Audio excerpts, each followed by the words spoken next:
Hello my dear friends, मैं doctor Wasim I Khan, assistant professor, Shri Shivaji law college Parbhani, Maharashtra, India. आज के इस लेक्चर में हम नया कंसेप्ट टॉट का डिस्कस करने वाले हैं, जो है एब्सोल्यूट लायबिलिटी।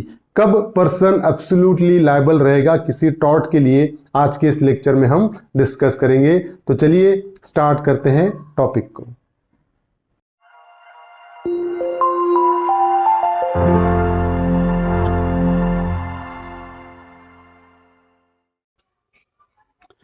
एब्सोल्यूट लायबिलिटी आज के इस लेक्चर में हम डिस्कस करेंगे। तो पिछले 3 लेक्चर्स में हमने स्ट्रिक्ट लायबिलिटी का प्रिंसिपल डिस्कस किया। हमने डिस्कस किया कि प्रिंसिपल ऑफ स्ट्रिक्ट लायबिलिटी लागू कब होगा, कि अगर कोई पर्सन डेंजरस थिंग उसके प्रीमाइसेस में लेकर आता है और डेंजरस थिंग स्केप होती है उसके प्रीमाइसेस के बाहर और non natural use of land है, तो उस सिचुएशन में क्या होगा कि पर्सन की लायबिलिटी स्ट्रिक्ट लायबिलिटी होगी। हमने फिर भी देखा कि उसके एक्सेप्शंस भी है स्ट्रिक्ट लायबिलिटी के, कि जिस एक्सेप्शन को, जिस डिफेंस को लेकर पर्सन अपनी लायबिलिटी को अवॉइड कर सकता है। कैसा था कि अगर मैं डेंजरस थिंग अपनी प्रीमाइसेस में लेकर आता हूं और वो स्केप होती है, तो मैं डिफेंस ले सकता था कि वो स्केप क्यों हुआ, एक्ट ऑफ गॉड के वजह से हुआ, या एक्ट ऑफ थर्ड पार्टी के वजह से हुआ, या प्लेंटिफ का खुद का फॉल्ट है, what ever it may be.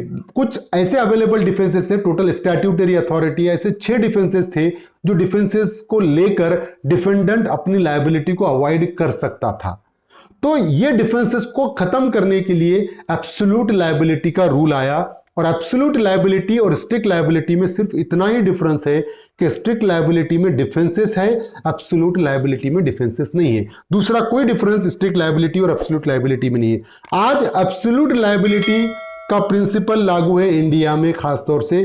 तो अब क्या है कि अगर अब मैं डेंजरस थिंग, आज की सिचुएशन में अगर डेंजरस थिंग मैं अपने प्रीमाइसेस में लेकर आता हूंगा और वो स्केप होती होंगी, मेरे प्रीमाइसेस के बाहर जाती होंगी और किसी को इंजोर करेगी, तो मेरी लायबिलिटी स्ट्रिक्ट लायबिलिटी होंगी। ना तो मेरे लिए एक्ट ऑफ गॉड का डिफेंस अवेलेबल है, ना तो मेरे लिए स्टैट्यूटरी अथॉरिटी का डिफेंस अवेलेबल है, ना तो मेरे लिए डिफेंस ऑफ कंसेंट है, ना तो मेरे लिए प्लेंटिफ्स ओन फॉल्ट है, ना तो मेरे लिए things naturally on the land. Defences available है ही नहीं। डेंजरस थिंग है, लायबिलिटी एब्सोल्यूट लायबिलिटी है। अभी एब्सोल्यूट लायबिलिटी का प्रिंसिपल कहां लागू किया गया, कौन से केस में लागू हुआ? वो था भोपाल गैस डिजास्टर केस। हमको पता है कि भोपाल में बहुत ही बड़ी ट्रेजेडी हुई थी और वो ट्रेजेडी जिस जिस केस जो केस हुआ था, वही केस में सुप्रीम कोर्ट ने एब्सोल्यूट लायबिलिटी का प्रिंसिपल इवॉल्व किया और बोला कि नहीं, डेंजरस थिंग कोई प्रीमाइसेस में लेकर आएगा उसकी लायबिलिटी एब्सोल्यूट लायबिलिटी रहेगी, उसके लिए कोई डिफेंस अवेलेबल नहीं रहेगा। वो केस क्या था हम डिस्कस करेंगे। देखिए, एब्सोल्यूट लायबिलिटी में union Carbide corporation versus union of India ये केस है। इसको Bhopal Gas Leak disaster case भी कहा जाता है। अब इस केस में क्या हुआ था, on midnight of 23 December 1984 leak of methyl isocyanate from union Carbide corporation USA based company थी यूनियन कार्बाइड कारपोरेशन, जो कि भोपाल में उसकी एक ब्रांच थी। और 2-3 दिसंबर के मिडनाइट में 1984 में मीथाइल आइसोसाइनेट एक गैस है वो लीक हुई इस यूनियन कार्बाइड कारपोरेशन से, and it claimed the lives of 3000 people, 6 lakh injured.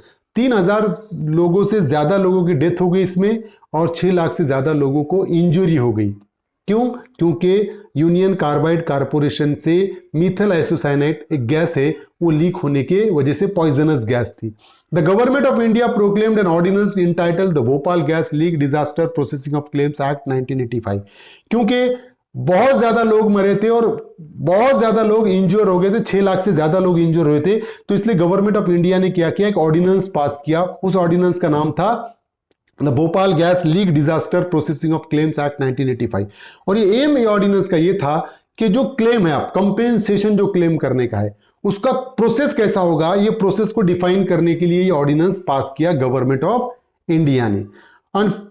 filed on behalf of victim a suit in US district court New York. और विक्टिम के बिहाफ से एक सूट फाइल हुआ, गवर्नमेंट ने फाइल किया कहां पर, यूएस डिस्ट्रिक्ट कोर्ट न्यूयॉर्क में। न्यूयॉर्क का जो यूएस डिस्ट्रिक्ट कोर्ट है वहां पर सूट फाइल हुआ, केस फाइल हुआ। अब केस फाइल होने के बाद क्या हुआ, देखिए उस केस में the court dismiss the petition on ground forum non convenience. अब वो जो न्यूयॉर्क का डिस्ट्रिक्ट कोर्ट था उसने केस को डिसमिस कर दिया, बर्खास्त कर दिया। क्यों? उसका कहना यह था कि ये कोर्ट प्रॉपरली इस केस को नहीं चला सकता है। The suit can be more conveniently tried in India and directed to UCC to pay $5 million to victims. वो न्यूयॉर्क कोर्ट का मानना यह था कि ये केस कन्वीनियंटली इंडिया में ही चलाई जा सकती है, क्योंकि जो इंसिडेंस हुआ, जो हादसा हुआ, वो इंडिया में हुआ, इसलिए इंडिया कोर्ट में ही वो मैटर चलना चाहिए, ये कहते हुए उसने रिजेक्ट किया। और यूनियन कार्बाइड कारपोरेशन को उसने डायरेक्ट किया, क्या डायरेक्शन दिया कि $5 million विक्टिम्स को वो immediately they they. The union of India make an appeal and same was dismiss. Union of India ने क्या किया और अपील किया न्यूयॉर्क, वहीं पर यूएस में ही, और वो अपील भी वहीं पर डिसमिस हो गई। अब हुआ ऐसा कि the union of India filed a suit in the district court Bhopal claiming $3.3 billion that is 3900 crore. तो फिर यूनियन ऑफ इंडिया ने क्या किया, भोपाल के डिस्ट्रिक्ट कोर्ट में एक सूट फाइल किया, एक केस फाइल किया, और उन्होंने क्लेम कितना किया, कंपेंसेशन $3.3 billion जो कि 3900 करोड़ रुपए का अमाउंट उन्होंने क्लेम किया भोपाल डिस्ट्रिक्ट कोर्ट में सूट फाइल कर कर। अब सिचुएशन ऐसी हुई कि the district court ordered Union Carbide Corporation to pay an interim relief of $270 million that is 350 crore to victims. तो भोपाल के डिस्ट्रिक्ट कोर्ट ने क्या किया, यूनियन कार्बाइड कारपोरेशन को ऑर्डर पास किया और उनको बोला कि इंटरिम रिलीफ दो। कितना, 270 मिलियन, 350 करोड़ का विक्टिम को इंटरिम रिलीफ। इंटरिम रिलीफ किसको कहा जाता है कि जब तक केस डिसाइड नहीं होता तब तक के लिए एक रिलीफ के तौर पर 350 करोड़ पे करने का इंटरिम रिलीफ ऑर्डर पास किया भोपाल डिस्ट्रिक्ट कोर्ट ने। The Union Carbide Corporation filed a civil revision before High Court of MP which reduce the amount from 350 to 205 crore. तो यूनियन कार्बाइड कारपोरेशन ने क्या किया, एक रिवीजन पिटिशन फाइल किया Madhya Pradesh high court में, और हाई कोर्ट ने जो 350 करोड़ का इंटरिम रिलीफ ग्रांट किया था भोपाल डिस्ट्रिक्ट कोर्ट ने, उसको कम करके 205 करोड़ का अमाउंट देने का ऑर्डर किया। The Union Carbide Corporation try to direct settlement with the gas victims. अब मीनवाइल यूनियन कार्बाइड कारपोरेशन ने क्या शुरू किया, वो डायरेक्टली विक्टिम को कनेक्ट होने की कोशिश किया उसने, कि डायरेक्ट विक्टिम से ही सेटलमेंट करने की कोशिश शुरू किया।